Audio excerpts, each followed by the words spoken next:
Welcome, everybody, to episode 200 of Casting for Two. I'm very excited for this. I just want to thank everybody who has been with me over the 4 years that I've been doing this. It's been a real blast, and I'm glad to have had the guests that I've had on. And hopefully we can go another 200 more. All right, let's get up to 400, and then this show will end. We're just gonna blow it up. But I have an amazing guest for you guys today. As always, if you want to support the show, sign up for Comic Bento.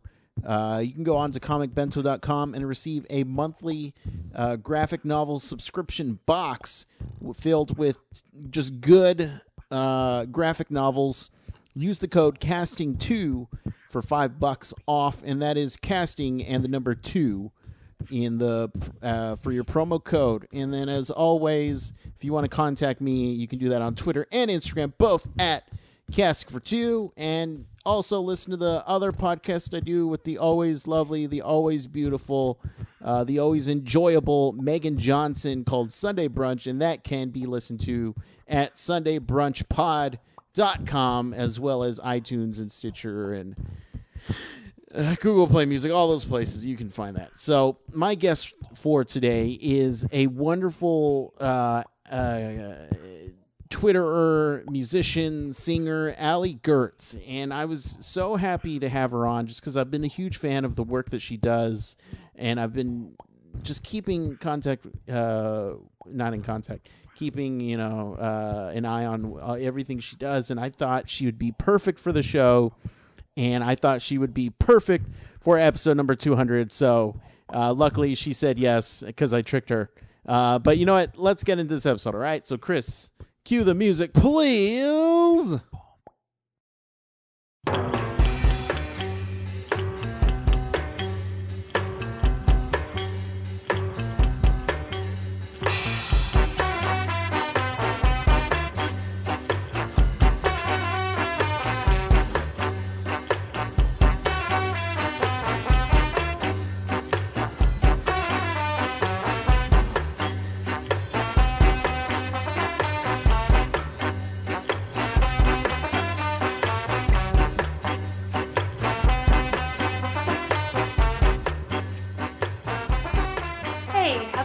Hey, Allie, it's going well. And yourself? Pretty good, thank you. Yeah. So this is a pretty loose show where we can chat about whatever we want. But I want to find out the Allie origins, if I can. Sure. So one of the things, because I'm one of these people who follow you on Twitter and read all your tweets. Not all of them. I can't claim that. I don't want to start off with a lie. But you're very into comedy. Where do you think you caught that comedy bug? I was definitely spoon-fed it by my parents. Like, my dad is such a huge fan of comedy, and so is my mom. And there were always comedy albums around, and we would watch a bunch of old TV and, comedy specials and Jack Benny and the Marx Brothers and all that stuff. And when I heard about Twitter, I just kept hearing about how there are so many comedians that I love that were giving away free material, kind of. Yeah. That used to be how people talked about it. And I remember a lot of comedians were kind of against Twitter for that reason. But I just thought it was the coolest thing in the world to watch celebrities that I loved interact. And I didn't actually become active myself. I had an account, but I would mostly just kind of watch other people for years. But then when I started working on At Midnight, I kind of learned how Twitter could really be an asset. And by following a bunch of funny people, I kind of just learned how to use that Twitter language and start writing jokes in a way that were more palpable for that format. And it's great because it kind of just taught me how to write short jokes as opposed to, MySpace, Facebook-y type statuses, which maybe have humor but aren't necessarily funny. Right. It's amazing how, Twitter's changed so much over the years, but the 140 limit is still the same.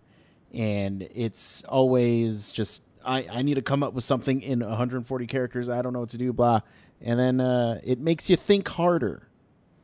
It feels really good. It feels just like kind of a, I don't do Sudoku, but I do Twitter. Like that's kind of my brain exercise every day Yeah. is kind of just challenging myself, like to come up with something funny and make it work in a very digestible way. I'm so glad that they don't make the characters longer like they've threatened to do or promised and offered to do in the past.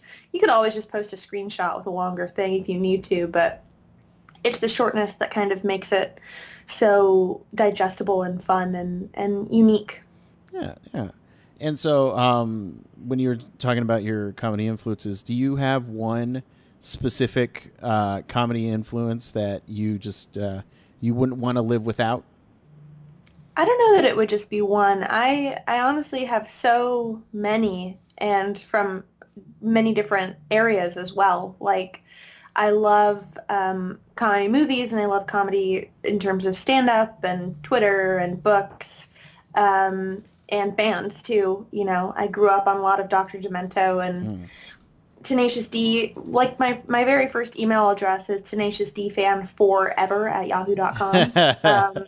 So they've Jack Black was always so important to me, but when Flight of the Conchords came around, like they Yeah. were the next big thing for me, and um, I don't know. I guess just in terms of like, so, I mean, it's just so weird because comedy evolves so much and we grow with it so much that like I don't know. I don't know that I'll always. I don't know that I have like the Beatles of comedy for me. Like I Okay. guess it would have to be the Marx Brothers, but like it just always is changing. So I don't know that I could say just one thing. Just comedy in general. Nice. And so, where does music come in? My dad is a musician, and my mom has a bunch of really talented siblings. She herself is very talented in terms of singing, and there was always music in the house, and my parents never forced me to take lessons, although I could have really benefited from it. Um, but it was just always around. My dad and mom have such great, vast taste in music, and I have older sisters that kind of made the collection of music span from, you know, like as far back as like orchestral stuff and then jazz and rock and roll and punk and metal to kind of more of like the Belle and Sebastian-y stuff and just Yellow and everything else that I love today. Nice, nice. And so, when do you get the idea to start writing your own music? Your music is very unique because it's beautiful music. But it's about nerdier subjects, nerdier topics, whether it's a TV show or D&D. Where does that come? How do you get that idea to do it? It was never really a gimmick or kind of like a spin or an intentional like shtick that I'd be doing. It was always just kind of like I've been writing songs since I was a very little kid, and like when you're a little kid, you don't write songs about love. You write songs about, things that you know and things that are important to you, like cereal Yeah. and recess. And that kind of just always stuck with me of kind of just write what you know. And I'd also already heard so many songs that are about, feelings and love and very broad topics that are important and get all of us through important times. But at the same time, I was just kind of like, I want to hear music that is about stuff that I love and taken seriously. I Mhm. don't want it to be a joke. Like it is in and of itself funny to write a song about The Simpsons with an amount of earnesty, but at the same time, like I would want you to be able to listen to it while you're sad and you kind of stay in that mood, but maybe a couple lines will make you laugh. And there's just so much tapestry there because obviously I'm singing about something that you already have an affinity for. But my hope has always been that if you don't get the references, that you'll still like the music. Yeah, because I remember I just moved to Chicago. I was sitting in an empty apartment and just kind of like, ugh, what am I doing? And I the at the time you were called Cosby Sweater, or at least the album was, and I was listening to it and I was like, oh my gosh, this is awesome. And from that day on, I was a fan and just kind of kept in just contact with what you were doing. Thank you so much. That's so nice to hear. Yeah, back in the day, I was Cosby Sweater. Bill Cosby is someone whose comedy I loved and grew up on, and obviously there was nothing more horrible than hearing about like what the guy was really like, and it was such a downer and Yeah. just disheartening. So I obviously changed my name. I just didn't want anyone that liked my music to have to worry about being reminded of something so awful. But it was also good just to kind of give myself an opportunity to kind of do my own name, which was ultimately really good. It just felt more personal. And it was never really like a Bill Cosby reference directly. It was always a reference to the movie High Fidelity. Yeah. Jack Black, who I have already told you I love, he says it's a Cosby sweater. And I always loved how he said it. And I wanted to have that be my moniker. And I'm glad it was for the short time it was, and I'm very glad I changed it too. There you go. Now, one of the things that you tweet about, not a lot, but a good amount, is Sam Rockwell. Mm-hmm. You had the chance to meet him Yes. during a Nerdist podcast episode. Is he like he has to be the coolest guy in the room? It's, it was kind of crazy. I mean, of course, Chris Hardwick was the host, and he's got some coolness to him, and he would probably be a little offended to not be considered the coolest in the room, but I think he'd Right. agree very quickly that when Sam's in the room, Sam is the coolest. And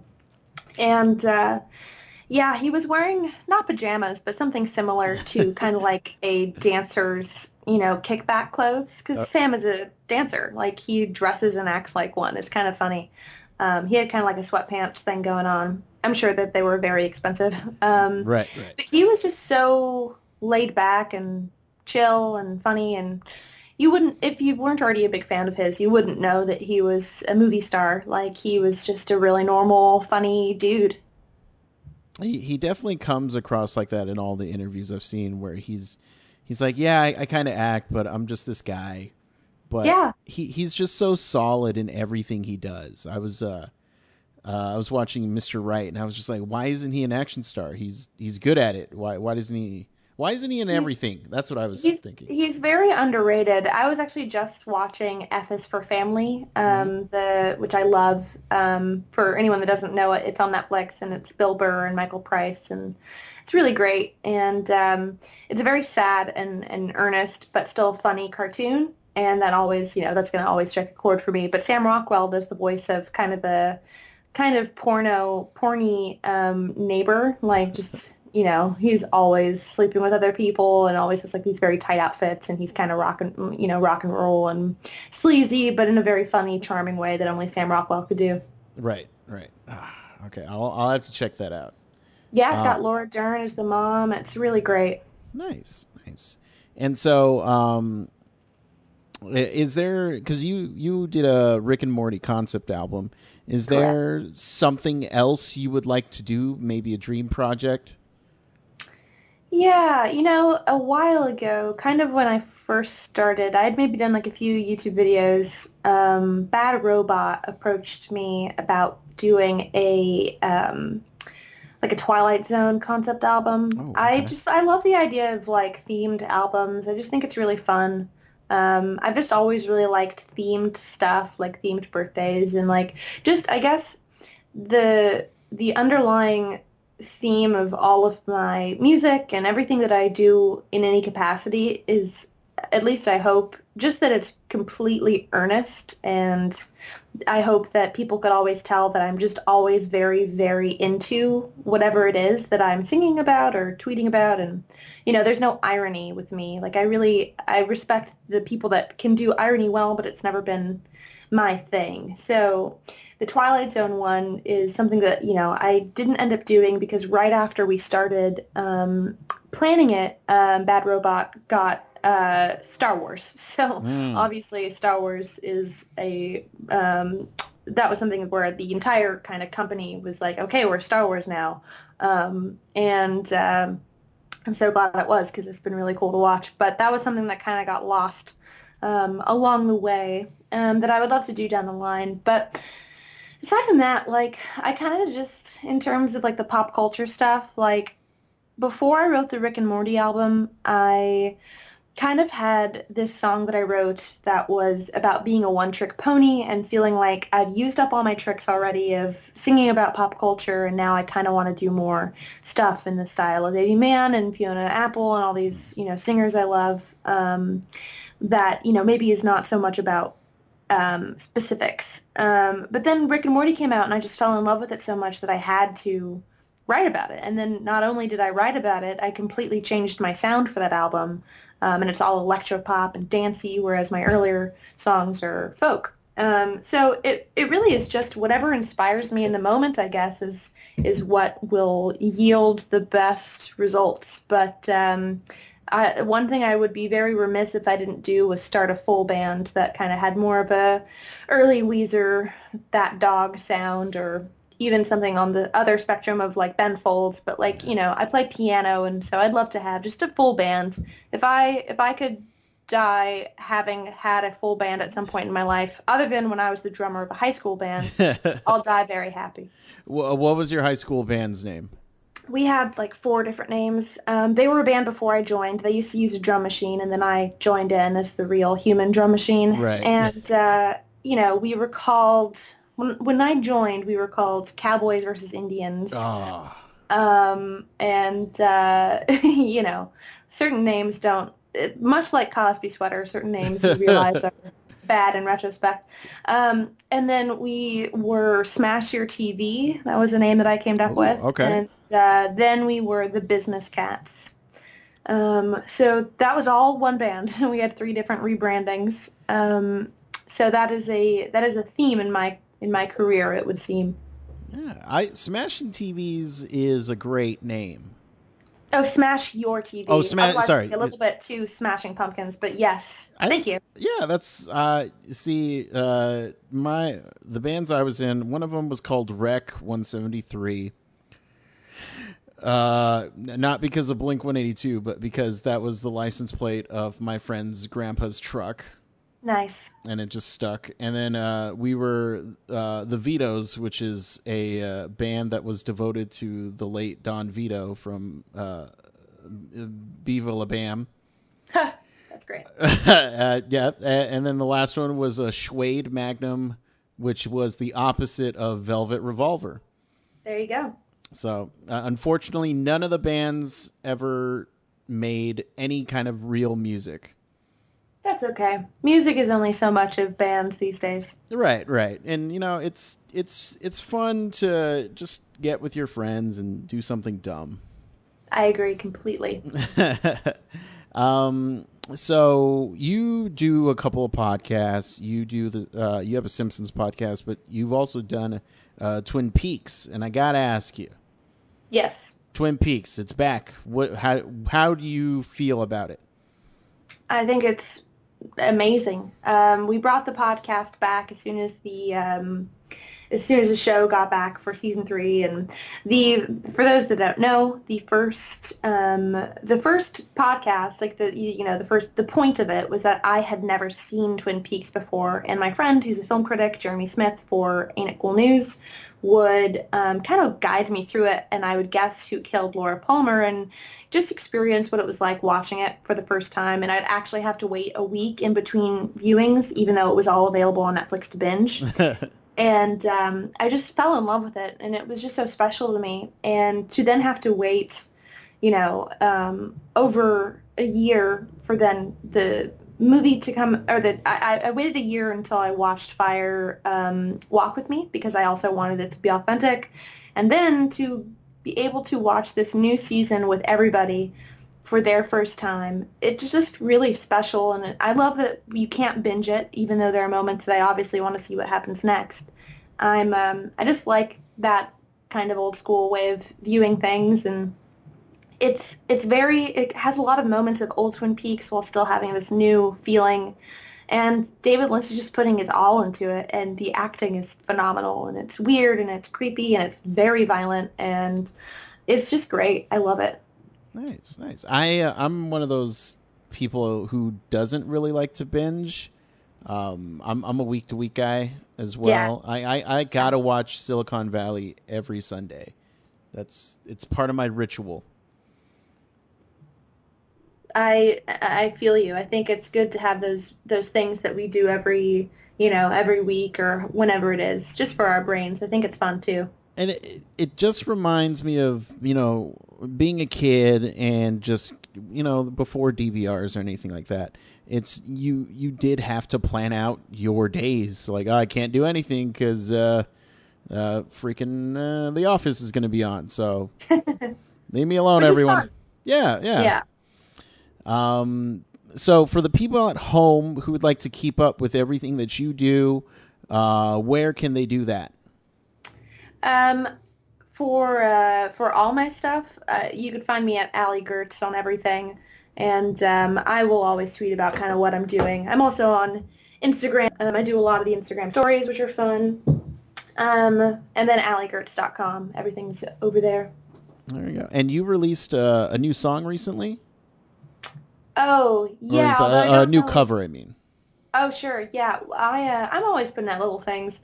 This morning I posted a song that I'll just sing right now because it's a cappella and it's very short. It's a new song I wrote while I was walking, and it goes, "Big dogs and little dogs hanging out like they're the same size of dog."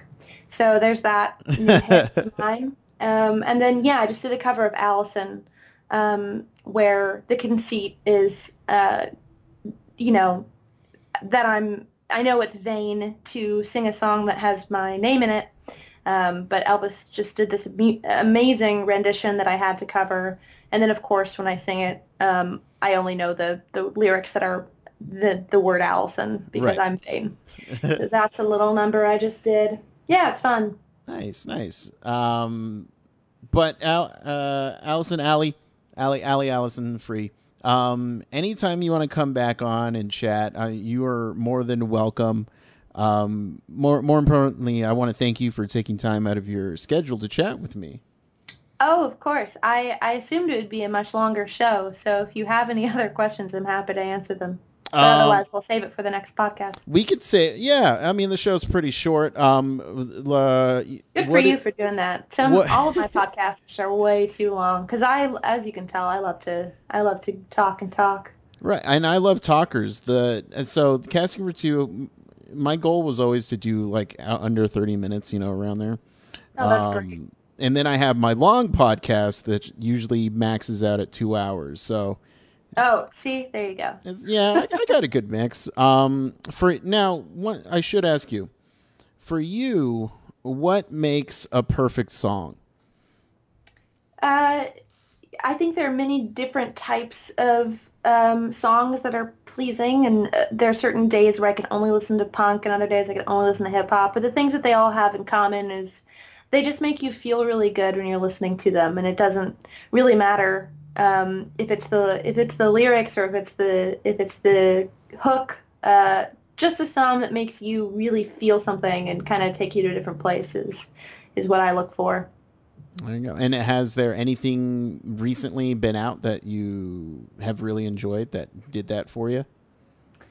It's like already 2 years old, but or actually just a year old, but when Genghis Khan came out, Oh that song yeah. blew my mind. I am such a big fan of pop, like just poppy melodies, because like I love power pop and I love AC Newman and I love Adam Sussinger and all these great writers, and I try very hard to encourage people that are snobs because I'm a snob in many ways, but I encourage people that are snobs to not care who's writing the song, just listen to the song, and if it has a great bridge and a great hook and a great chorus and it happens to be by someone you don't like, challenge yourself to like it anyway. Like, I love Taylor Swift, and when I was in high school when she came out, I couldn't have hated her more because I was a jerk and I wanted to only like underground people and, who's this person that everyone likes? I hated that. But now I love some of Taylor Swift's songs, and I love a lot of Miley Cyrus's songs. I actually really liked Malibu. That's the most recent song. I think it's cool that Miley, like, really is getting back to her roots and is just really caring about songwriting. And that's something that really surprises people because I'm definitely an old soul who loves Elvis Costello and ELO and Tom Petty. But I also have made room in my life to love, more than one type of music. And I always challenge people to do the same thing. Yeah, no, because my friend and I, we had this discussion that she goes, we don't like the same music. And I go, but I listen to everything. I host a podcast where I interview bands. I got to listen to everything. It's just in my nature. So, am I a music snob? No, not really. I'll take anything in. As long as it's catchy, that's all I need. Totally. That's my thing, too. Well, yeah, thank you so much for having me. Absolutely. So I'll let you go and do your thing. And, yeah, like I said, anytime you want to come back, just say the word, all right? Sounds good. Thank you so much. Thank you. Bye-bye. Bye.